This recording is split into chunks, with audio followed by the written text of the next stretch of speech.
Hello दोस्तों, नमस्कार। SM के शाना में मैं आप सब लोगों का दिल से बहुत बहुत स्वागत करता हूँ। यस दोस्तों, ये आज के दिन का आखिरी वीडियो है एंड बहुत सारी चीज़ों को हम लोग कवर करने वाले। स्पेसिफिकली कल का शेयर बाज़ार काफ़ी हमारे लिए इम्पोर्टेंट होने वाला है। ऐसा क्यों? सारी चीज़ों को कवर करेंगे स्टेप बाय स्टेप। तो चलिए स्टार्ट करते हैं सबसे पहले अमेरिकन मार्केट के साथ। तो अमेरिकन मार्केट में आप देख सकते हो 100-125 पॉइंट की गिरावट हमें देखने को मिल रही है। तो जैसे कि आपको पता ही है, जीडीपी का डेटा, कोर इन्फ्लेशन का डेटा भी सामने आया है। अनुमान के हिसाब से ये चीज़ें हमें देखने को मिली, बट कोई खास परफॉर्मेंस नहीं है। एंड उसी का रिएक्शन हम यहाँ पे देख सकते हैं। एक्सपेक्टेड ही था, लाल रंग देखने को मिलेगा। फ्यूचर्स ने भी वही इंडिकेशन दिया था। नेस्डेक की अगर बात करें तो नेस्डेक भी वॉलेटिलिटी के साथ 50 पॉइंट डाउन ही है। हमारे एडीआर की अगर बात करें तो इन्फोसिस का एडीआर 3% नीचे, आईसीआईसी बैंक का एडीआर भी नीचे, एचडीएफसी बैंक का एडीआर भी 1% नीचे। विप्रो के एडीआर की बात करें तो 1.5% से आधा टूटा है। डॉक्टर रेड्डीज के एडीआर की बात करें तो ये भी नीचे। मतलब सारे एडीआर हमारे आज के दिन यहाँ पे पिट रहे हैं। गिफ्ट निफ्टी की अगर बात करें तो आप देख सकते हैं यहाँ पे 50 पॉइंट नीचे नज़र यहाँ पे आ रहा है। और हमारा नॉर्मल निफ्टी की बात करें, रोज़ ये एक सवाल तो रहता ही है, कौन सा, कि सर यहाँ पे आखिरी क्षण में क्या हो रहा है। तो दोस्तों वही नया सिस्टम कैश की अगर बात कर ले, वही पूरा है फिलहाल तो यहाँ पे रायता फैला रहा है। सो जैसे मैंने काफ़ी बार आपको ये चीज़ समझाई, इनफैक्ट जब कैश इंट्रोड्यूस भी नहीं हुआ था एंड इससे रिलेटेड खबर जब सामने आई थी, शनिवार के दिन मैंने वीडियो बनाकर आपको बताया भी था कि भाई फिलहाल जब तक ये सिस्टम पूरी तरीके से सेटल डाउन नहीं होता है, तब तक आपने यहाँ पे 3:15 3:30 बजने से जो भी ट्रेड रहते हैं वो आप अवॉइड करोगे तो बेटर रहेगा। अगर आपको एकदम सेफ खेलना है, 3 बजे तक ही खेलो, ठीक है। उसके बाद अगर आप कोई भी चीज़ करने जाओगे, काफ़ी ज़्यादा कन्फ्यूजन हम लोग को बार बार देखने को यहाँ पे मिल रहा है। एनीवेज आगे बढ़ेंगे दोस्तों। तो हिंदुस्तान कॉपर का ओएफएस कंप्लीट हो गया। आज के दिन की बात करें तो रिटेल पोर्शन भी मतलब पूरी तरीके से फुल्ली सब्सक्राइब देखने को मिल गया। काफ़ी अच्छा रिस्पांस भी देखने को मिला, ठीक है। सो इसी चीज़ के चलते हिंदुस्तान कॉपर के शेयर में अच्छी खासी तेज़ी भी हमें देखने को मिली थी। डिपेंड करता है भाई कि ओएफएस में डिमांड कैसे है, उस हिसाब से रैली आएगी नहीं आएगी, वो चीज़ें हमें देखने को मिल जाती है। आईआरबी इंफ्रास्ट्रक्चर डेवलपर्स की अगर बात करें दोस्तों, तो आईआरबी इंफ्रास्ट्रक्चर ने अप्रूवल दे दिया 350 करोड़ इन्वेस्टमेंट इन आईआरबी इन्विट फंड को लेकर। देन अगर हम यहाँ पे आगे बढ़ेंगे दोस्तों, तो ICICI Prudential asset management company. So जब भी हम बोलते हैं ना आईसीआईसीआई प्रूडेंशियल, तो ये क्या है? तो आईसीआईसीआई एक कंपनी है एंड प्रूडेंशियल ये दूसरी कंपनी है, ठीक है। जस्ट लाइक अदानी विल्मार हम कैसे सुनते थे, अदानी अलग विल्मार अलग। सो इसमें अगर देखा गया दोस्तों, तो आप देख सकते हो आईसीआईसीआई प्रूडेंशियल एएमसी की अगर बात करें, उसमें ये जो प्रूडेंशियल है वो अपना 2% स्टेक यहाँ पे डाइवेस्ट करने वाला है, ठीक है। मतलब वहाँ से वो एग्जिट लेने वाले, आप ऐसा भी कह सकते हैं, बट कितना, 2%। देन अगर बात करें दोस्तों, तो एंथ्रोपिक ने तो दोस्तों इतना बड़ा क्लेम यहाँ पे किया है। क्या क्लेम किया है? उन्होंने बताया कि उनका पोटेंशियल रेवेन्यू कितना हो सकता है, $30 ट्रिलियन, ठीक है। इतना बड़ा मतलब वो रेवेन्यू एक्सपेक्ट यहाँ पे कर रहे हैं। ये बात फिलहाल तो इन्वेस्टर को यहाँ पे कह रहे हैं। $30 ट्रिलियन मतलब कितना होता है भाई? इतना तो अमेरिका की जीडीपी भी, मतलब उतना ही हम लोग को यूजुअली देखने को यहाँ पे मिल जाता है। सो उतना रेवेन्यू अकेला एंथ्रोपिक यहाँ पे एक्सपेक्ट यहाँ पे कर रहा है। हालांकि जीडीपी हर साल में होता है और ये जो डेटा रहता है इनका over the life of period जितना भी परफॉर्मेंस रहता है उस हिसाब से। तो लेट्स सी ये चीज़ें वर्क होती है या नहीं होती है, तो भविष्य में ही पता चलेगा। आईपीओ की अगर बात करें तो बहुत सारे आईपीओ लिस्ट भी हो रहे हैं। आज के दिन की अगर बात कर ले तो गजा अल्टरनेटिव एएमसी के आईपीओ हम लोग को लिस्ट होते हुए देखने को मिला। अच्छा लिस्ट हुआ, 11.5 का बता रहा था, बट 15, 15.5 से ज़्यादा लिस्ट हुआ, तो अच्छा परफॉर्मेंस दिखा है। बाकी के आईपीओ की बात कर ले, ठीक है, तो ये जो आईपीओ टेम्सन आईपीओ भाई, जिसको लगा उसकी तो किस्मत चमकी। 100% का जीएमपी नज़र आ रहा है। किसको लगा है नहीं लगा है भाई, कमेंट सेक्शन में बता देना, ठीक है। बहुत ही कम चांसेस रहेंगे बिकॉज आईपीओ का साइज छोटा था। बाकी आईपीओ का जीएमपी आप देख सकते हो, काफ़ी अच्छा परफॉर्मेंस हम लोग को देखने को यहाँ पे मिल रहा है। देन अगर हम यहाँ पे बात करेंगे, ठीक है, देन ये भी जो नया आईपीओ ओपन होने वाला है, इसको लेकर भी मैंने अलग से वीडियो बनाया, लिंक ऊपर आई बटन पे मिलेगा, आप चाहो तो उसको स्टडी कर सकते हो। आईटीसी की बात करें तो आईटीसी के लिए अच्छी खबर है। किस चीज़ को लेकर? हाईकोर्ट की ओर से, मतलब एफएससीआई की अगर बात कर ले, जो फूड अथॉरिटी है, उन्होंने आईटीसी का जो लाइसेंस था वो यहाँ पे कैंसिल किया था। क्यों? जो आशीर्वाद आटा है उसको, जो 100% क्लेम जो करते थे उसको लेकर। तो दिल्ली हाईकोर्ट ने फिलहाल तो फसाई की अगर बात कर रहे, जो भी उन्होंने ऑर्डर यहाँ पे निकाले थे कि आईटीसी का लाइसेंस कैंसिल करने से रिलेटेड, वो उन्होंने उसके ऊपर स्टे ऑर्डर लेकर वो आ चुके हैं, फिलहाल तो रोक दिया है। तो ये आईटीसी के लिए अच्छी खबर हम लोग को देखने को मिल रही है।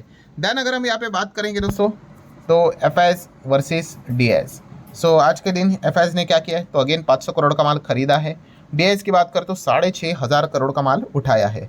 डॉलर रुपये रिश्ते की बात करें 95 96 के बीच में चल रहा है हमेशा की तरह। गोल्ड की बात करें 4.5 $4,600 प्रति आउंस के हिसाब से चल रहा है। सिल्वर 67 68 के बीच में है।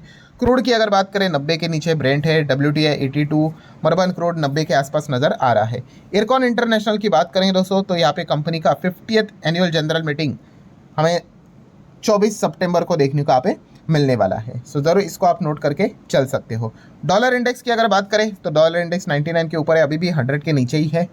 बिटकॉइन की अगर बात करें 78,500 के थोड़ा सा नीचे यहाँ पे आते हुए देखने को मिला है। वहीं पे इथेरियम की बात करें 2500 के नीचे इथेरियम फिलहाल तो ट्रेड करते हुए देखने को मिल रहा है। ऑब्वियसली हम डॉलर टर्म्स में ही बात कर रहे हैं।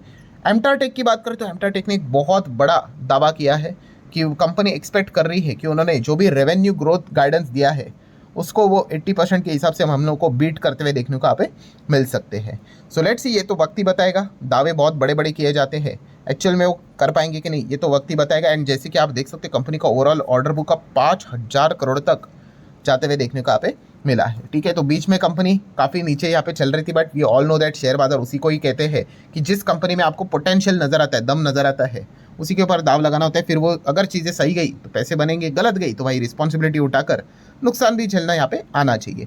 एनीवेज BSNL वोडाफोन आइडिया को लेकर खबर सामने यहाँ पे आ रही है। सोर्सेज के जरिए बताया जा रहा है कि इन दोनों के बीच में बातचीत चल रही है नेटवर्क शेयरिंग डील को लेकर। सो लेट्स सी ऐसा होता है नहीं होता है, ये पैक्ट सामने आएगा कि नहीं आएगा। सोर्सेज के जरिए फिलहाल तो खबरें सामने आ रही है। ग्रो की अगर बात करें दोस्तों तो रिपोर्टेडली जो खबर सामने आई थी वही सच होते हुए देखने को मिल रही है। रेबिट कैपिटल की अगर बात करें तो उन्होंने लगभग 2200 करोड़ के शेयर्स ग्रो में जो उनके पास थे वो उन्होंने यहाँ पे बेच दिए हैं।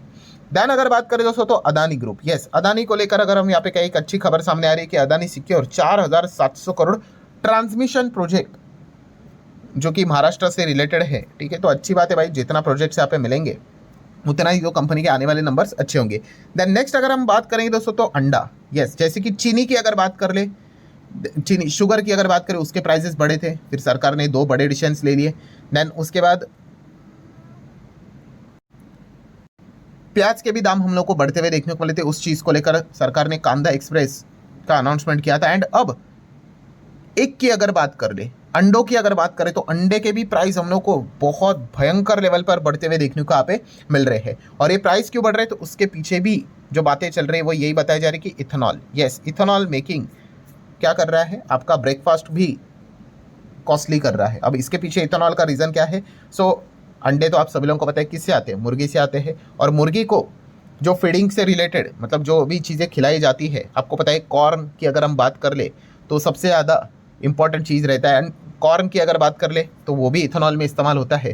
तो इसी चीज़ को लेकर मतलब क्या है, जो मुर्गी का जो फीडिंग कॉस्ट है वो लगातार बढ़ रहा है। तो इसी चीज़ के चलते जो अंडों की प्राइजेस भी है वो भी हमें बढ़ते हुए देखने को यहाँ पे मिल रहा है। और एक्सपेक्ट किया जा रहा है कि शायद से विंटर तक एक अंडा 20 से 25 रुपये हमें देखने को मिल सकता है। अगर ऐसा हुआ तो वेंकीस ये जो कंपनी है वो पोल्ट्री फार्मिंग से रिलेटेड ही हमें काम करते हुए देखने को मिल जाती है, तो इसको आप स्टडी कर सकते हो।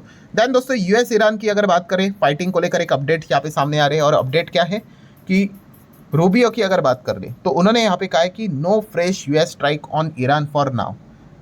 ठीक है भाई, अच्छी खबर है, बट मार्केट क्यों नहीं रिएक्ट कर रहा है? एवरीबडी नोज भाई, ये तो पिछले 3 महीने से हम यही नौटंकी देख रहे हैं। अच्छी अच्छी खबरें आती है, बुरी बुरी खबरें यहाँ पे आती रहती है, बट ओवरऑल कंक्लूजन की ओर नहीं पहुंचते। एनीवेज दूसरे एंगल से अगर बात करें, ईरान और ओमान के बीच में डील होते हुए देखने को मिल रही है कि वो हॉर्मोज को कंट्रोल करने की बात यहाँ पे कर रहे हैं। अगर ऐसा होगा तो अमेरिका ने तो पहले ही वार्निंग देके रखी थी, तो क्या वो अब ओमान के ऊपर अटैक करेंगे? तो ये तो वक्त ही बताएगा, लेट्स सी। देन सैंड की अगर बात करें दोस्तों तो सैंड 8% क्यों भागा? Because competition commission of India ने जो ये एक्विजिशन यहाँ पे करने वाले थे उससे रिलेटेड इनको अप्रूवल दे दिया, मतलब ये एक्विजिशन अब यहाँ पे कर सकते हैं। देन सिप्ला की बात करें, सिप्ला क्यों पिट गया? बिकॉज US FDA को 7 ऑब्जर्वेशन मिले, दिक्कतें मिले। ठीक है, आपको पता ही है US FDA हर जगह पे हमें देखने को मिल ही जाता है, खास करके फार्मास्यूटिकल्स से रिलेटेड जो भी काम करने वाली कंपनी है, कोई भी उनके यूनिट्स प्लांट्स में अगर दिक्कतें आई तो उनके ऊपर रेस्ट्रिक्शन एक्शंस यहाँ पे हो जाते हैं। देन दोस्तों जैसे मैंने कहा कि कल का दिन, यस कल का दिन मार्केट के लिए काफ़ी इंटरेस्टिंग रहने वाला है, बिकॉज बहुत सारी खबरें रहने वाली है। जैसे कि पहला अगर हम यहाँ पे बात करें, जैक्सन होल इकोनॉमिक सिंपोजियम हम लोग को कल से स्टार्ट होते हुए देखने को मिलने वाला है। सो पॉइंट नंबर 1, इसके ऊपर हर किसी का फोकस रहेगा। देन सेकंड अगर बात करें दोस्तों तो जापान का इन्फ्लेशन का डेटा कल पब्लिश होने वाला है। जापान के रेट्स इतने हायर लेवल पे नहीं होते थे, बट इन्फ्लेशन बढ़ेगा तो रेट्स भी हायर लेवल पे लेके जाने पड़ेंगे। सो अल्टीमेटली रेट ऊपर जाएगा नीचे जाएगा, ये किसके ऊपर निर्भर करता है कि इन्फ्लेशन का डेटा कैसा है उसके ऊपर। तो कल जापान का इन्फ्लेशन का डेटा सामने आएगा, उसके ऊपर पूरी दुनिया का ध्यान रहेगा। देन अमेरिका का जॉबलेस क्लेम का डेटा आएगा, एज यूजुअल गुरुवार के दिन आ जाता है, उसके ऊपर ध्यान रहेगा।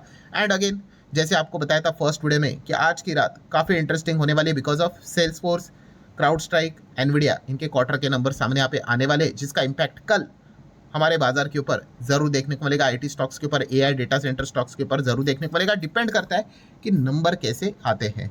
सो अमेरिकन मार्केट अब अगेन जाते आते देख सकते हैं सेम वैसा ही चल रहा है जैसे हम लोगों ने शुरुआत में देखा था, इंक्लूडिंग गिफ्ट निफ्टी। सो ठीक है दोस्तों, आशा करता हूँ वीडियो हेल्पफुल लगा होगा। चाहो तो लाइक एंड शेयर यहाँ पे कर सकते हो। डायरेक्टली मिलेंगे कल, तब तक के लिए बाय बाय।